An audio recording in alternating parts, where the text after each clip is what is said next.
Berjumpa lagi bersama Story Recap di sini. Kali ini kita akan melanjutkan spoiler pembahasan BTTH Season 5 episode 53 part kedua. Bagi yang belum nonton part satunya bisa cek link di kolom komentar. Oke, tanpa banyak bacot lagi langsung saja kita kupas pembahasannya.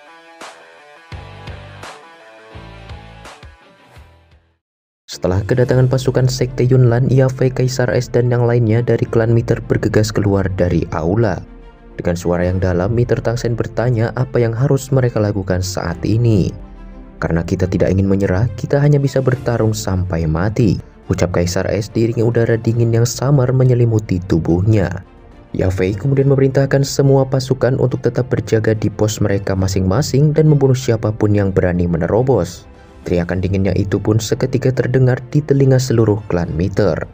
"Si tua Yunsan, karena kau ingin menghancurkan klan Miterku, aku akan melukai tulangmu dan membuatmu berdarah terlebih dahulu," ucap Kaisar S dengan suara lantang menuju ke arah ledakan berasal. Sementara anggota klan Miter menunggu dengan sungguh-sungguh, teriakan tegas tiba-tiba keluar dari kota suci Chiama tempat ledakan berasal. Semua orang di kota segera melihat sekelompok pasukan berjubah putih melonjak ke segala arah. Ketika jubah putih itu berkibar tertiup angin, gambar pedang awan khusus di atasnya membuat semua orang mengetahui mereka berasal dari Sekte Yunlan.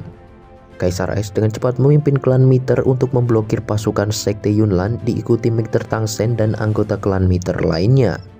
Sementara Yafei dan Xiaoding ditugaskan untuk mengatur masalah yang ada di dalam mansion.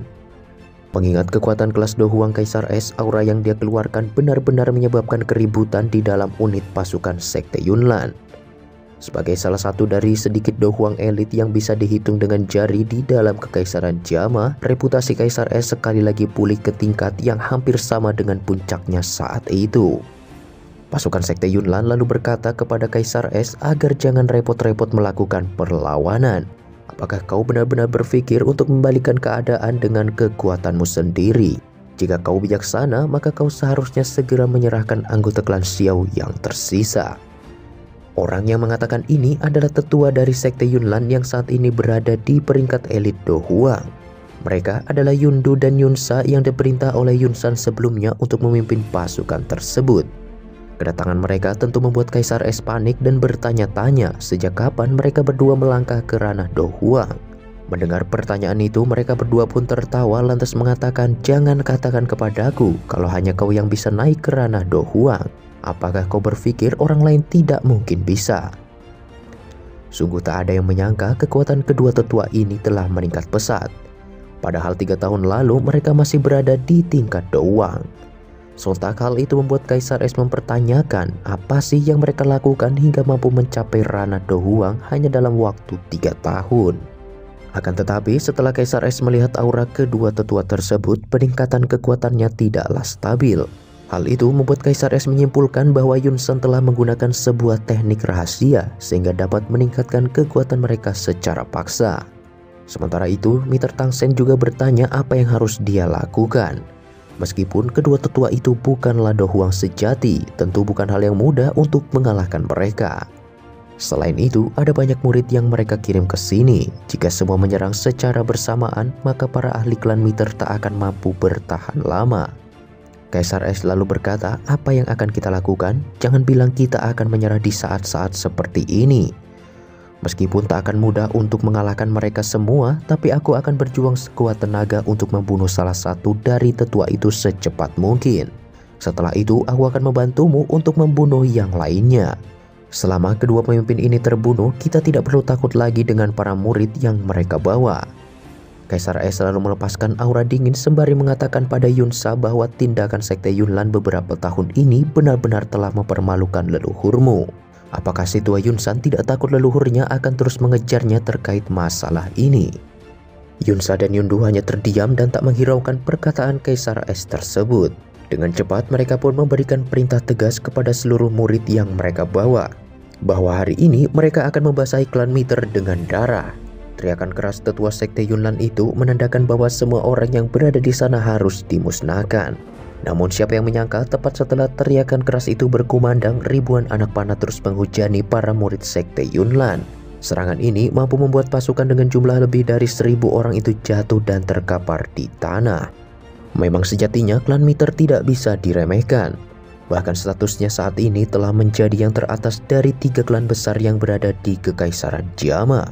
Setelah itu Yunsa dan Yundu mulai bergerak menuju ke arah Kaisar Es. Di saat yang bersamaan muncul tetua lainnya yaitu Yunfu dan juga Yunsu. Hal ini membuat perkiraan Kaisar Es untuk mengalahkan kedua tetua dan memenangkan pertarungan harus musnah karena bala bantuan tiba-tiba datang lagi. Tetua Yunfu dan Yunsu berkata kalau kesabaran ketua sekte telah mencapai batasannya. Oleh karena itu jangan menyalahkan kami jika bertindak tak adil terhadap klan Miter. Diceritakan bahwa kedua tetua ini dulunya adalah kenalan lama Miter Tangsen. Namun karena perintah Yunsan mereka tak punya pilihan lain. Tatapan Tangsen seketika menjadi dingin dan suram ketika melihat bala bantuan itu datang. Dia hanya bisa berkata kepada Kaisar Es untuk berhati-hati dan menjaga dirinya sendiri, sementara dia akan menahan kedua tetua tersebut sementara waktu. Seketika Tangsen pun membalikkan kedua tangannya dan mengalirkan dauki ke seluruh tubuhnya. Meskipun kekuatannya belum sebanding dengan Kaisar Es, tetapi dia juga tidak bisa diremehkan. Sebelum pertarungan dimulai, Tangsen mengatakan kepada Yunfu dan juga Yunsu, "Meskipun hari ini klan Miterku tak bisa lepas dari bencana yang kalian sebabkan, tetapi aku juga akan membuat kalian semua terluka." Setelah mengatakan itu, sepasang sayap dauki di punggungnya pun langsung melesat ke arah Yunfu dan juga Yunsu. Ledakan dauki layaknya petir bergema di atas langit kota Kekaisaran Jama. Pertarungan ini akan sangat menentukan kelangsungan hidup klan Miter di masa depan. Pada saat peperangan itu berlangsung, para petinggi kekaisaran lainnya hanya bisa menyaksikannya dari kejauhan. Di situ sang panglima perang Yaoye bertanya kepada kakeknya Jialo apakah mereka tidak bisa melakukan apapun. Jialo menegaskan kepada Yaoye agar tidak bertindak ceroboh karena mereka berdua juga tahu betapa kuatnya sekte Yunlan saat ini, apalagi dengan identitas Yunsan sebagai seorang Daozong. Meski begitu, Yaoye masih memiliki harapan jika mereka bekerja sama dengan guild alkemis, kemenangan mungkin saja terjadi. Jika tidak, semua fraksi yang ada di Kekaisaran Jama akan disingkirkan satu persatu. Bahkan hal yang sama juga pasti akan menimpa keluarga kerajaan nantinya. Meskipun Jialo tidak menyangkal apa yang dikatakan oleh cucunya itu, Jialo tetap menyuruh Yaoye untuk menunggu terlebih dahulu. Jika sudah tak ada jalan lain, baru mereka akan bertindak. Di sini para petinggi kekaisaran juga telah berkumpul seperti ketua Fama dari guild alkemis, terutama keluarga Nalan yang terikat erat dengan sekte Yunlan. Tentu saja karena Nalan Yanran adalah murid sekaligus ketua muda sekte Yunlan, mereka pun tak berani ikut campur dan menyinggung sekte tersebut. Bahkan mereka berharap sekte Yunlan akan melepas klan Nalan mengingat status yang dimiliki Nalan Yanran. Akan tetapi keputusan itu tentu akan menurunkan martabat keluarga Nalan dalam pandangan petinggi kekaisaran lainnya. Keraguan tersebut menjadi benalu di hati mereka masing-masing. Dengan keadaan seperti ini, mereka hanya bisa berharap sebuah keajaiban muncul. Dijelaskan saat peperangan besar itu masih berlangsung, tiba-tiba sekelompok pasukan dengan alat transportasi terbang muncul di langit yang berjarak 100 meter dari kota suci Kekaisaran Jama. Kekuatan tempur yang maha dahsyat itu akan segera tiba di medan perang. Tetapi sebelum itu, kita kembali terlebih dahulu ke lokasi peperangan.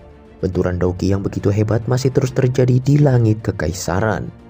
Sosok warna-warni itu terus bertempur seakan peperangan tak akan berhenti.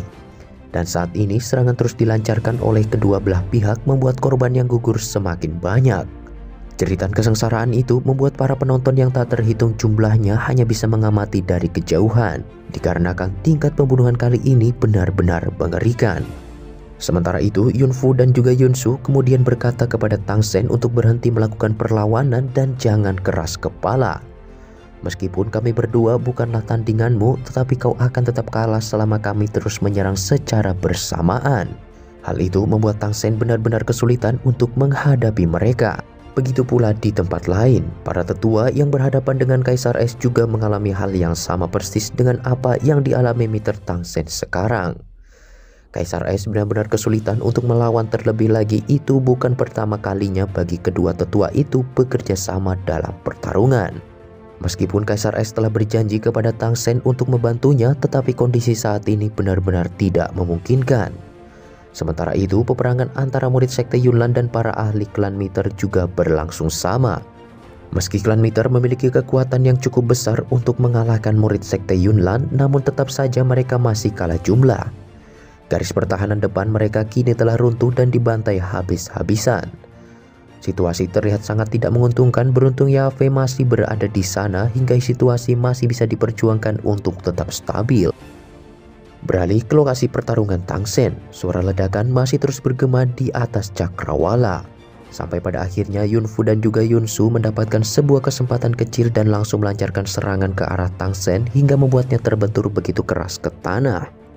Setelah mengalahkan Tang Sen, Yunfu dan juga Yunsu pun beralih ke medan perang lain di mana Kaisar Es berada.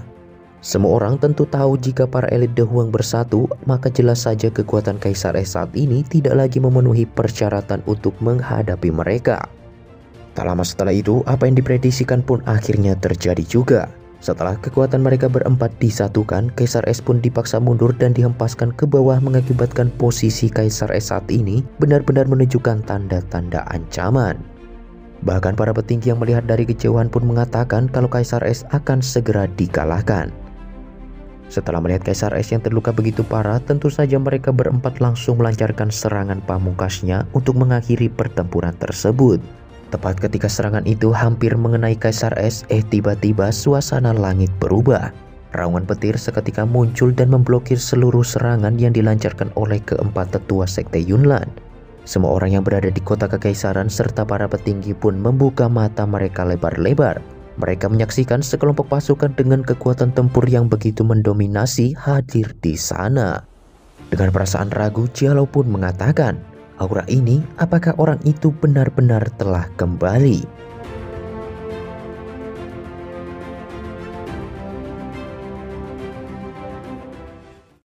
Oke, kira-kira seperti itulah bocoran BTTH Season 5 episode 53-nya.